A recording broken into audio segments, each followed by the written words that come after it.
ਅੱਜ की डेट है 12 तरीक शामी 9:05 ऊपर कंटिन्यू फायर डिस्ट्रिक्ट सांबा। ये तो बहुत ज़्यादा है, तो बड़े ज़्यादा है। ड्रोन वाली कितनी जड़ में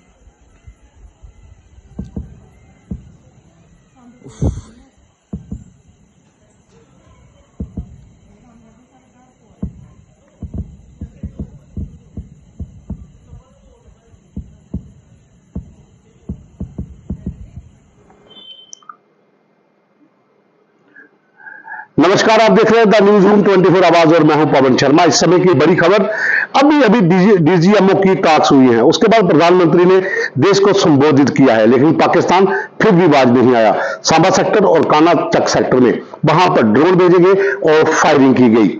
सांबा की जो डिटेल है, जो वीडियो आप अपने स्क्रीन पर देख रहे हैं, ये सांबा के हैं। सांबा सेक्टर पूरा जो इंटरनेशनल बॉर्डर है, वहां पर पाकिस्तान की तरफ से बहुत ज्यादा ड्रोन भेजे गए, जिन्हें हमारे डिफेंस सिस्टम ने डिस्ट्रॉय कर दिया जैसे पहले हुआ था। और उसी तरह से काना चक सेक्टर में भी फायरिंग हुई और वहां पर भी ड्रोन भेजे गए। कुछ ड्रोन जो है वो अरनिया सब सेक्टर से लॉन्च किए गए, जो पूरा एरिया क्रॉस करके आ गया है, उन्हें भी डिस्ट्रॉय किया गया।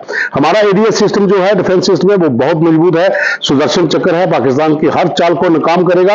लेकिन पाकिस्तान कौन सी नीति पे काम कर रहा है, कौन सी कूटनीति से चल रहा है, ये उनकी साजिशें हैं। आखिर वजह क्या है? क्योंकि 10 मई को सीज फायर होता है। सीज फायर में यूएस जो है वो बीच में दोनों को मिलाकर बात करता है और ट्वीट करता है डोनाल्ड ट्रंप की, दोनों देश जो है मान गए हैं। और सीज फायर होने के बाद उसी दिन शाम को फिर से वायलेशन हो जाता है, एलओसी के ऊपर हैवी फायरिंग होती है और उसके बाद 2 दिन शांति रहती है।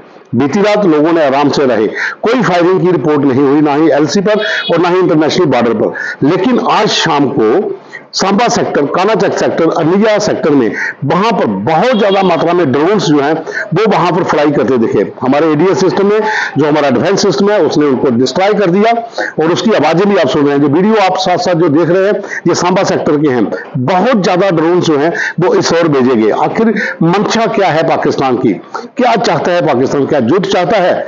क्योंकि हमारे प्रधानमंत्री कह रहे हैं कि हमने आतंकवाद के खिलाफ लड़ाई लड़ी, जो आपने पहलगाम में किया हमने उसका बदला लिया। आपने हमारे निर्दोष नागरिकों के ऊपर फायरिंग की, शेलिंग की, हमने आपके डिफेंस सिस्टम को उड़ाया, लेकिन हमने आपके नागरिकों को नहीं मारा। लेकिन आप अभी क्या कर रहे हो? आपकी मंशा क्या है? क्योंकि प्रधानमंत्री ने साफ कहा है कि युद्ध कोई विकल्प नहीं है, हम चाहते हैं शांति हो। आज बुद्ध पूर्णिमा है और उसी का उन्होंने संदेश भी दिया, लेकिन पाकिस्तान बाज नहीं आ रहा। लगातार पहले भी काफी दिनों से सीज फायर का वायलेशन पाकिस्तान की तरफ से ही हुआ, लेकिन जब ज्यादा तनाव सीमा पर बढ़ा, तो जब भारत ने कार्रवाई की, तो उसके बाद पाकिस्तान भी बौखलाया। लेकिन अभी आज ही डीजीएमओ की टॉक्स हुई है, दोनों मुल्कों के डीजीएम, हमारे लेफ्टिनेंट जनरल रजीब गई, पाकिस्तान की तरफ से मेजर जनरल कासिफ, दोनों के बीच लगभग 45 मिनट्स बात होती है। उसके बाद 8 बजे प्रधानमंत्री देश को संबोधित करते हैं और ललकारते हैं और कहते हैं कि हम इस तरह की जो कार्रवाई होगी उसका मुंह तोड़ जवाब देंगे। लेकिन उसके कुछ ही समय के बाद, अभी जब मैं लाइव कर रहा हूं, जो बता रहा हूं, वहां से बहुत मात्रा में ड्रोन आते हैं। सांबा सेक्टर में आते हैं, काना चक सेक्टर में आते हैं, अरनिया सेक्टर से आते हैं, जो पूरे शहर के ऊपर से मंडराते हुए जाते हैं और वहां पर हमारा डिफेंस सिस्टम उनको डिस्ट्रॉय कर देता है। लेकिन वजह क्या है? आखिर क्या वजह है कि पाकिस्तान फिर भी नहीं रुक रहा? पहले एलओसी और अब इंटरनेशनल बॉर्डर, और हो सकता है कुछ समय के बाद एलओसी पर भी सीज फायर का वायलेशन शुरू हो जाए। हमारी सेना भी सतर्क है, इंतजार है कि अब आगे क्या होता है। वेट करना पड़ेगा कि हमारी तरफ से और क्या कार्रवाई होती है। लेकिन फिलहाल जो ड्रोन पाकिस्तान की ओर से आए थे, उनको डिस्ट्रॉय कर दिया गया है।